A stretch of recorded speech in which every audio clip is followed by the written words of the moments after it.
Y en algunas semanas más, el 9 y 10 de marzo, los partidos más grandes del Frente Amplio, Convergencia Social y Revolución Democrática, a través de un plebiscito, van a definir la posibilidad de crear un partido único. Una situación de la cual vamos a hablar en estos momentos con el senador de Revolución Democrática y expresidente de la colectividad, Juan Ignacio Latorre. ¿Cómo está, senador? Muy buenas noches. Muy bien, muchas gracias por la invitación. Buenas noches. Senador, ¿por qué es tan importante esta fusión y en este momento precisamente? A ver, esto no es algo que surge de un día para otro o hace muy poco tiempo, ¿no? Yo creo que es una reflexión que se viene dando hace bastante tiempo, yo diría desde antes del inicio de gobierno. Varios hemos planteado la necesidad de ir avanzando hacia la unificación del Frente Amplio, ¿no?, en un solo partido, en superar la fragmentación que es tan típica, yo diría, no solo de las izquierdas, sino que del sistema político en Chile, si uno mira la cantidad de partidos políticos que hay, que han emergido en el último tiempo, y la necesidad de profundizar la democracia teniendo partidos que le ofrezcan a la sociedad proyectos políticos a largo plazo, ¿no? Y que en el fondo le ofrezcan también estabilidad en el sentido de proyectos políticos que sean consistentes, sólidos, grandes en ese sentido, ¿no? Y no una suma de pequeños partidos y movimientos. En ese sentido, si bien hay muchísimas concordancias entre Revolución Democrática y Convergencia Social, quizás las bases estructurales, los pilares fundamentales de ambos partidos, igual existen algunas diferencias. Y esas diferencias, ¿qué implicancias van a tener en el debate en la alianza de gobierno de acá en más, en el caso de que esto se llegue a concretar a través de este plebiscito? Yo diría que hoy por hoy a mí me cuesta ver grandes diferencias, ¿eh? Yo veo más bien las similitudes, las semejanzas, la unidad de propósito y de contenidos que hay, más que las diferencias. Sin duda que pueden haber culturas militantes distintas o ciertas diferencias en cómo surgieron las orgánicas políticas, pero al día de hoy veo muy pocas diferencias. Y de hecho hemos concordado una carta de principios, ¿no?, un conjunto de principios que nos representan en el fondo y donde yo me siento muy reflejado y muy representado en esa carta de principios y ese horizonte que uno le ofrece a la sociedad, ¿no? A eso me refería con presentar un proyecto político a largo plazo, que tiene que ver con un partido con domicilio en la izquierda, de corte socialista, feminista, ¿no?, ecologista. Creo que esa triada es muy interesante para la discusión de las izquierdas en el siglo XXI, pero, y profundamente democrático. Eso implica el respeto irrestricto a los derechos humanos, el respeto a las instituciones democráticas, ¿no? Un principio que nos parece muy importante mantenerlo, ¿no?, a pesar de todas las dificultades que hemos tenido, o justamente por aquello, mantener el principio de la probidad y la transparencia, que se vincula de alguna manera también a la calidad de la democracia. Esos principios, yo diría, son compartidos por Convergencia Social, por Revolución Democrática y también por Comunes, por Plataforma Socialista, UNIR, que es otro movimiento que se fusionó de alguna manera con Comunes. Y si bien el plebiscito de marzo, ¿no?, del 9 y 10 de marzo, donde un militante, un voto de Convergencia y de RD son los que pueden votar y definir si se avanza, digamos, en esta unión, lo importante es que las demás orgánicas también, la idea es que se sumen a su debido tiempo, ¿no? Me refiero a Comunes cuando vaya resolviendo todo el tema de la apelación frente al Trícel y el CERVEL, ¿no? Pero por ahora lo que se ha definido es este plebiscito entre Revolución, o más bien convocando la militancia, Revolución Democrática y Convergencia para el 9 y 10 de marzo de manera digital. Toda persona que hoy día esté afiliada a estos partidos pueden votar de manera electrónica, ¿no? Y donde, insisto, será la democracia interna, un militante, un voto, quien defina la fusión. Luego viene un itinerario más bien de temas administrativos con CERVEL, de llamados a, si se aprueba el plebiscito, de directivas provisionales, ¿no? Una directiva provisional para convocar nuevas elecciones de directiva nacional, todo esto en un plazo a junio, o sea, se hace además en medio de un año electoral de carácter municipal. Sí, y en ese sentido, senador, su partido, Revolución Democrática, cómo llega, en qué pie llega a este plebiscito, a una posible fusión con Convergencia Social, sobre todo a raíz de la repercusión y los golpes que han recibido por el caso Convenio. ¿Ustedes creen que puedan perder cierto peso en el equilibrio de formar esta fusión en términos, no sé, por ejemplo, de liderazgo, o que los militantes se sientan de Revolución Democrática al ingresar a un nuevo movimiento unificado, sientan esta diferencia o que los miren de otra forma, por ejemplo? A ver, sí, se ha hablado mucho de eso y uno puede hacer un análisis en ese sentido de que, claro, el caso Convenios, Democracia Viva nos afectó y hoy día RD podría estar en una posición más débil. Pero yo creo que si uno pone la mirada, ¿no?, en un horizonte más largo, uno hace esta fusión no para, digamos, salir jugando de una situación difícil o para ganar algunos municipios más en este año en las municipales, sino que piensa para las próximas décadas el desafío que tenemos es ir construyendo una cultura militante y no simplemente como la suma de fuerzas, ¿no? Y por tanto los gallitos internos. Yo lo que espero es que la nueva directiva nacional, por ejemplo, que se elija en junio, si es que se gana el plebiscito, ¿no? Yo voy a votar a favor ciertamente.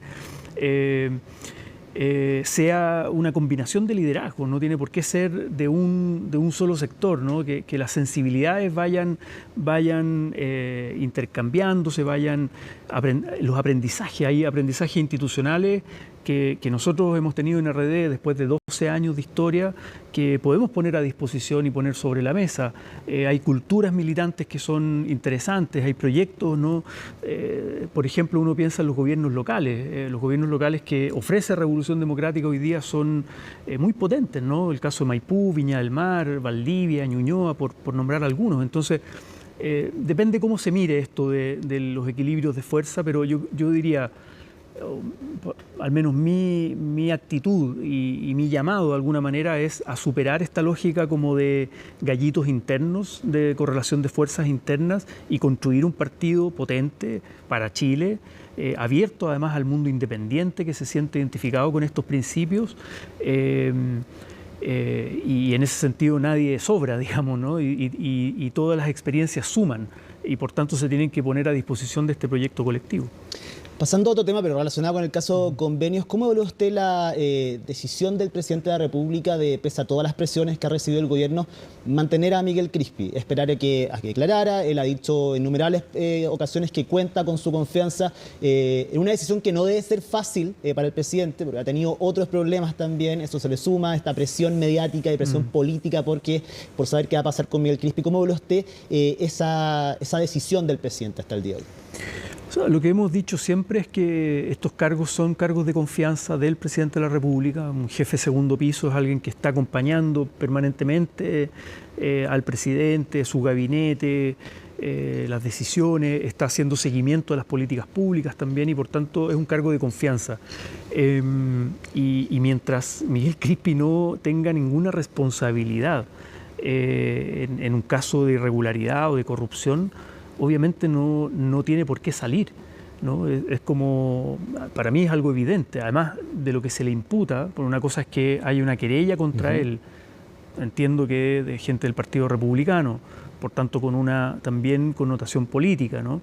Un partido de ultraderecha que le imputa delitos, entiendo que por su rol como subdere, en un convenio de Procultura donde él visó algo, ¿no? Siendo subdere muy al inicio, y hasta los antecedentes que hay, no hay ninguna vinculación de Miguel Crispi con una irregularidad, digamos. Entonces, por tanto, hay que dejar como hemos dicho siempre, que la justicia haga su pega, que las instituciones funcionen. Él mismo solicitó declarar, pues no tiene nada que ocultar y así se puso a disposición para ser citado a declarar y entregar los antecedentes que sean necesarios y pertinentes para Fiscalía para dar con los responsables de delitos de corrupción, si es que los hay, digamos, ¿no? Pero me parece que estar haciendo un punto porque el Partido Republicano le imputa delitos y eso se transforma en una presión mediática para que el presidente tome una decisión de sacarlo, me parece que no ha lugar, digamos, ¿no? Ya hicieron lo suyo con Giorgio Jackson cuando era ministro, con una acusación constitucional, con una amenaza de la UDI, creo que decía, si no sacan a Jackson, no nos sentamos a conversar. Bueno, salió Jackson hace varios meses y hasta el día de hoy no vemos ningún cambio de actitud de la UDI en llegar a acuerdos en materias sensibles para la ciudadanía, como pensiones, por ejemplo, como reforma tributaria. La actitud de la UDI ha sido intransigente con Jackson o sin Jackson. Entonces creo que también hay que aprender de esas presiones mediáticas y saber tomar o sostener, digamos, a aquellos cuadros militantes que aportan al proyecto colectivo de gobierno y que, insisto, en última instancia es una decisión del presidente de la República y no de la presión mediática que pueda poner los republicanos o la UDI, digamos. Oiga, senador, en su caso particular, ¿usted hace alguna autocrítica de cómo comunicacionalmente se abordó el caso Convenios en el inicio? Algo que fue muy enredado para todos, el término, sobre todo el tema de las fechas, que hasta el día de hoy no hay claridad, y cada vez que sale el caso Convenios vuelve a la moneda esto de cuándo subo el presidente, cuándo se enteró Carlos Montes, cuándo se enteró Miguel Crispi. ¿Hace alguna autocrítica quizás de ese momento? Evidentemente era un tema muy complejo, muy delicado, pero que quizás, no sé, se podría haber abordado de otra forma que no dañara directamente al Palacio de la Moneda en el inicio del caso.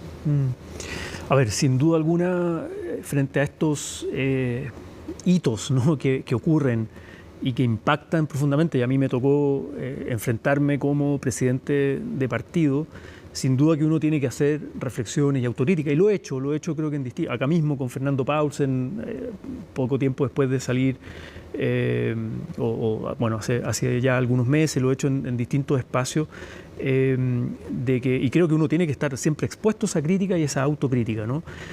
Yo quiero distinguir dos planos. Hay un plano en el que no me arrepiento el cómo enfrentamos el caso, que es las decisiones que tomamos, que fueron muy duras.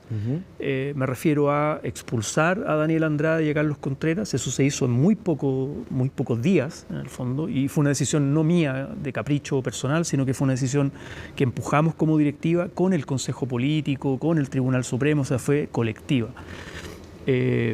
Luego de suspender la militancia de la diputada Catalina Pérez también, y luego la decisión de querellarnos y de contratar, en el fondo, una abogada penalista como es Libertad Triviño, que redacta una querella y colabora permanentemente y está de manera proactiva. No es una querella simplemente por presentarla, sino que para llegar al fondo del caso. Y eso lo hicimos también como partido, son decisiones que tomamos como partido. Dijimos acá no va a haber espacio para la impunidad ni para la corrupción. De esas decisiones que tomamos en muy poco tiempo, uno puede hacer la cronología a propósito de las fechas. No sé si hay algún otro partido que frente a casos de corrupción o de irregularidades dentro de sus filas hayan tomado decisiones tan drásticas en tan poco tiempo. Y eso me tocó estar a la cabeza de esas decisiones y bueno, y después decir que siga funcionando y operando las investigaciones del Ministerio Público, Contraloría por su parte, la querella del Consejo de Defensa del Estado, etcétera, y todo lo que tiene que seguir, porque no es un caso cerrado todavía. De lo que sí me arrepiento es de cierto manejo comunicacional, sobre todo al inicio, de haberme expuesto comunicacionalmente mucho, creo yo, los primeros días, las primeras semanas, sin tener todos los antecedentes y de alguna manera como en este vaivén de declaraciones y de goteo de información que íbamos recibiendo de los propios militantes y después por la prensa, digamos. O sea, la prensa iba mucho más rápido de información que nosotros esperábamos recibir mucho antes de los propios militantes. Y yo creo que ese es un aprendizaje sin duda alguna, digamos. Por ejemplo, poner un ejemplo y ser bien concreto, el haberme parado en un punto de prensa a los pocos días acompañando a la diputada Catalina Pérez en la Cámara, creo que fue un error, sin duda alguna, fue un error.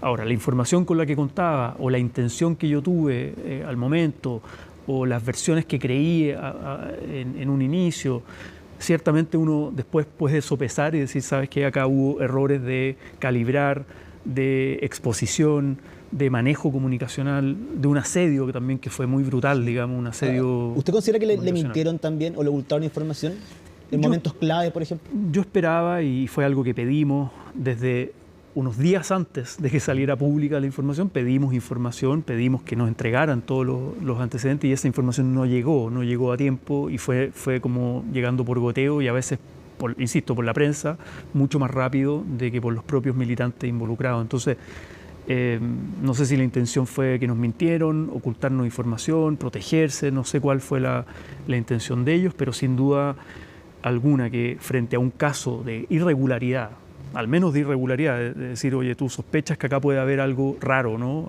Por la cercanía, los vínculos, etcétera, políticos y personales. Obviamente tú esperas, si quieres proteger al proyecto político del cual eres parte, proteger al gobierno del cual eres parte, pon todos los antecedentes sobre la mesa, rápido, digamos, ¿no? Y sal a defender. Creo que eso no ocurrió y hasta el día de hoy nos vamos enterando de cosas que nosotros al principio no manejábamos. Entonces, ahí uno va aprendiendo que, claro, se cometen errores de ese tipo, comunicacionales, versiones, cuñas, malas cuñas, mensajes que se dan o señales que se dan, de las cuales sin duda alguna me arrepiento. Pero insisto, yendo al fondo, no me arrepiento de las decisiones que tomamos colectivamente y que me tocó encabezar. ¿Le sigue pareciendo al menos dudosa la participación de la diputada Catalina Pérez? Si bien no se le ha imputado directamente ningún delito de participación, pero al menos esto de que no haya conocido ningún detalle de esto, bueno, ella tiene suspendida su militancia. Es una de las decisiones que se tomó también, me imagino que va en esa línea de cómo abordar este caso, pero le sigue pareciendo extraño, dudoso quizás que la defensa que ella ha hecho en un momento también la emprendió contra su presidencia, por la forma también en que habían abordado este caso, que la habían expuesto, que la habían dejado sola. Sí, mire, yo creo que toda esa polémica yo no quisiera profundizar ni escalar, no tengo yo nada personal contra Catalina, pero sí creo que es un caso muy grave que le ha hecho mucho daño a nuestro proyecto político, le ha hecho daño al gobierno, de alguna manera a la promesa de probidad y transparencia y anticorrupción, ¿no? Que le hemos hecho como proyecto político a la sociedad y por tanto, como es un caso que está en desarrollo, como es un caso que sigue investigando Fiscalía, yo prefiero hoy día prudencia, a propósito de los aprendizajes, sí, los errores y la autocrítica, prudencia en no sacar o profundizar, digamos, una polémica con ella. Acá cada cual se tiene que hacer responsable de sus actos y bueno, es un caso, insisto, que todavía no se cierra y por tanto ella tendrá que responder en su momento ante Fiscalía si la citan a declarar y si le encuentran algún tipo de responsabilidad en las irregularidades y delitos que se están investigando y luego, obviamente, el Tribunal Supremo del nuevo partido, digamos, si es que se aprueba el plebiscito, tendrá que definir qué ocurre con ella. Por ahora está suspendida su militancia, por tanto no quisiera profundizar en aquello. ¿Cómo puede afectar esto en las elecciones municipales, este mismo tema? Porque evidentemente va a haber un golpe. Usted dice, hemos tomado, y se ha salido a decir desde el gobierno, también desde el partido, y desde el Frente Amplio en general, desde el oficialismo en general, que Revolución Democrática ha tomado decisiones, hay personas que en estos momentos están enfrentando procesos judiciales, pero a ojo de la ciudadanía, igual esto va a representar un costo. ¿Han sacado ese cálculo, quizás medir el impacto que esto pueda tener en una elección tan importante como la municipal, que finalmente son los territorios que son los más importantes finalmente? Quizás sí, muchas dicen que en esta elección se puede jugar también lo que venga en 2 años más para la presidencial. Bueno, sin duda alguna que en ese análisis más político, macro, sin duda que las municipales son una antesala de la disputa que habrá el 2025 de las presidenciales y la continuidad o no de un proyecto progresista o la posibilidad de la emergencia, ¿no?, de un proyecto conservador o de extrema derecha, ¿no? Todo eso, sin duda alguna que las municipales marcan tendencias importantes. Más allá de eso, yo creo que siempre estos casos pueden ser usados en tu contra en campaña, pero también tú puedes sacar aprendizaje y decir, mira, ningún partido político está exento de que militantes, ¿no?, de tus filas estén involucrados en irregularidad o casos de corrupción. La pregunta está en cómo se enfrentan, qué decisiones se toman. Entonces, claro, uno podría hacer la comparación y decir, ya, Revolución Democrática tiene que cargar con el caso Democracia Viva. Lo ha enfrentado de tal manera, tiene a sus militantes ahí, el caso está abierto. Yo espero que antes de las municipales el caso se cierre en términos de responsabilidades y culpables o no, de los delitos que se están investigando, etcétera. Pero, a ver, miremos el abanico completo, digamos. Si a Revolución Democrática o al Frente Amplio le afecta este caso, digamos, porque un grupo de militantes estuvo involucrado en un caso de corrupción, pregúntale a la UDI, digamos, que tiene no sé cuántas alcaldías involucradas en casos de corrupción y también con formalizaciones y prisión preventiva o arresto domiciliario, etcétera, distintas medidas cautelares que se han tomado, o a Renovación Nacional, el caso Torrealba u otros, digamos, ¿no? Entonces, acá no se trata de competir porque es como bajar el estándar, como competir... nivelar para abajo. Claro, nivelar para abajo quién tiene más casos de corrupción.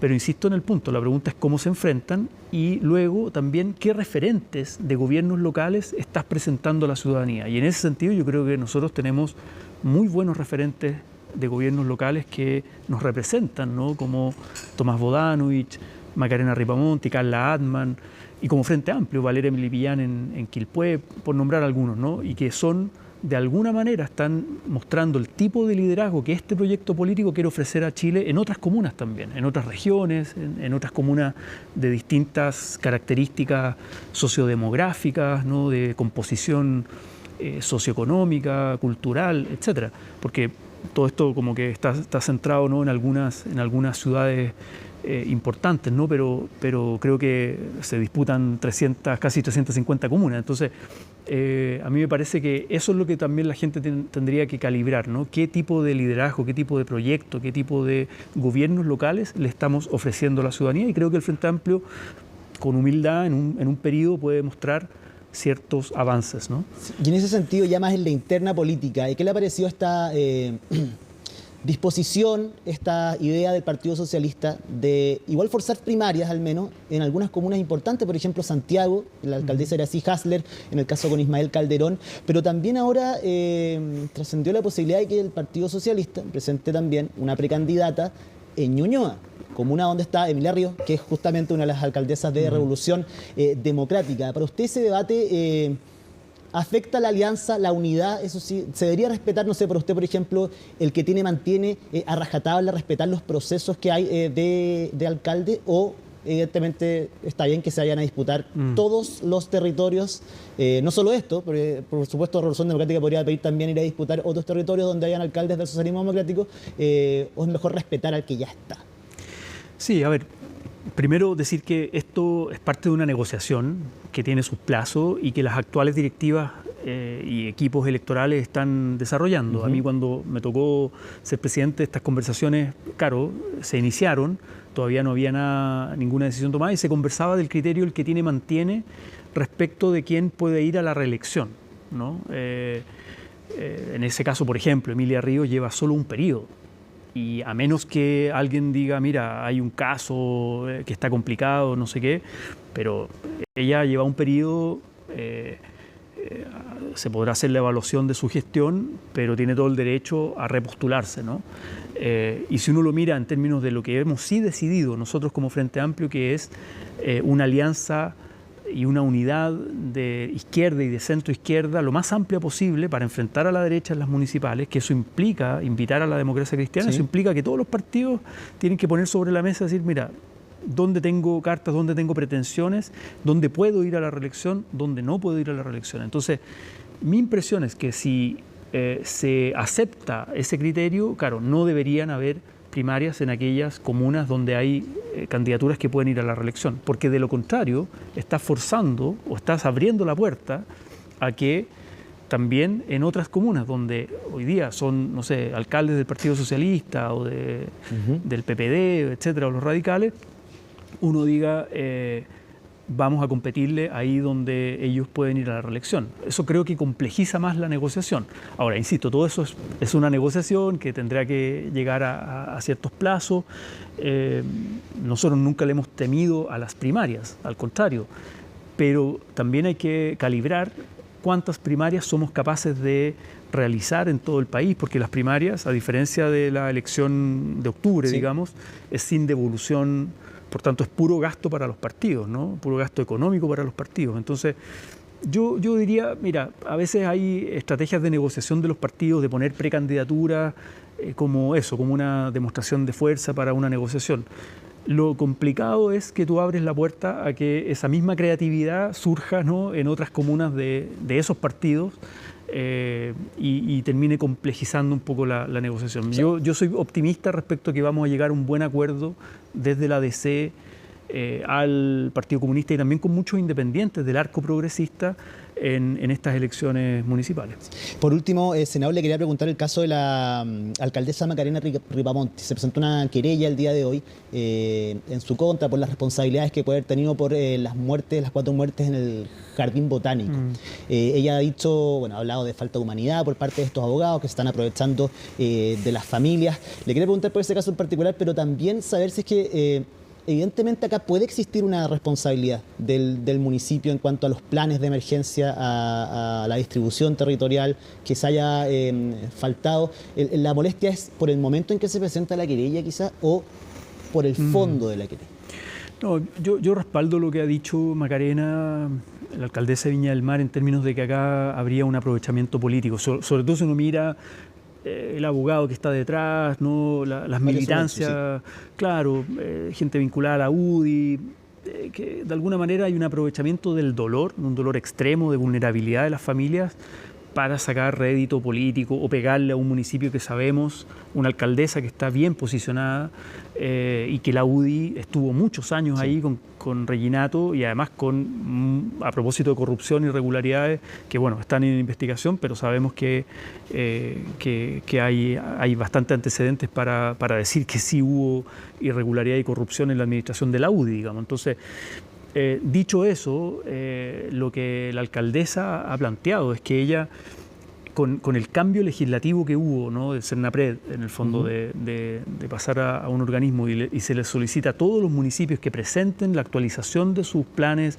de prevención y de evacuación, el municipio sí los presentó, solo que en el fondo no, para el episodio mismo de la tragedia del incendio no estaban aprobados todavía, pero en el fondo siguen vigentes los que estaban de antes. O sea, no es que el municipio no tuviera planes de evacuación. Se dice que se utilizó el que había antes, y se presentó mal uno, se rechazó, se trató de actualizar y no se alcanzó a la aplicación concreta.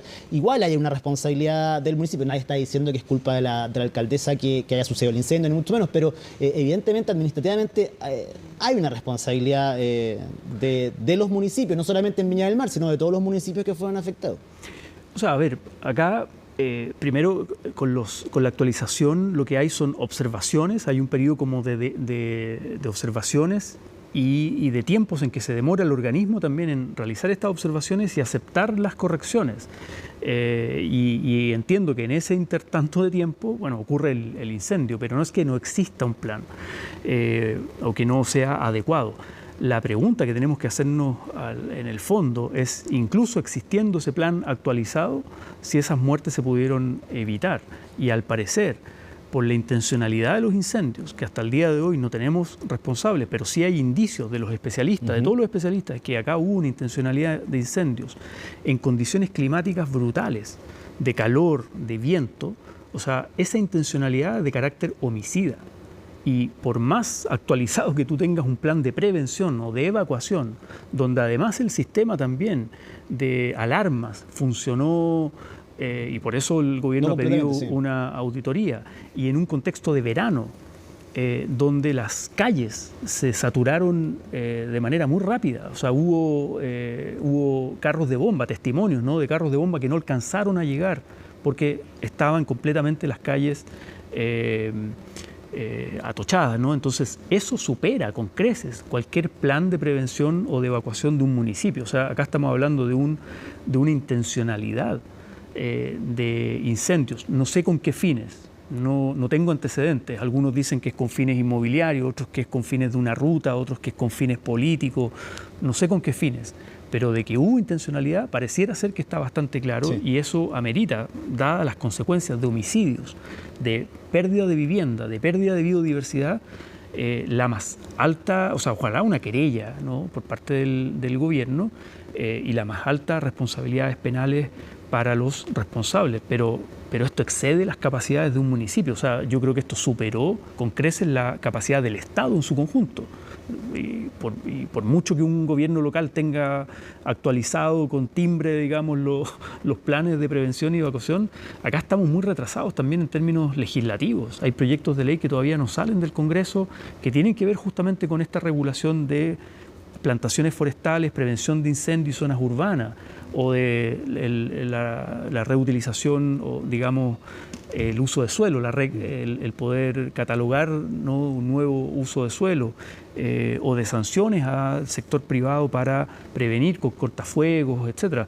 El gobierno le ha puesto urgencia a unos proyectos que deberían salir en marzo, pero estamos atrasados como Estado en la capacidad para enfrentar estas emergencias, estos mega incendios que además se van repitiendo año tras año, y que lamentablemente ya han causado más de 130 muertos en la región de Valparaíso. Senador Juan Ignacio Latorre de Revolución Democrática, muchísimas gracias por haber conversado el día de hoy acá con nosotros en Última Mirada. Que esté muy bien y buen regreso al Congreso. Muchas gracias. Sí, ya queda poquito.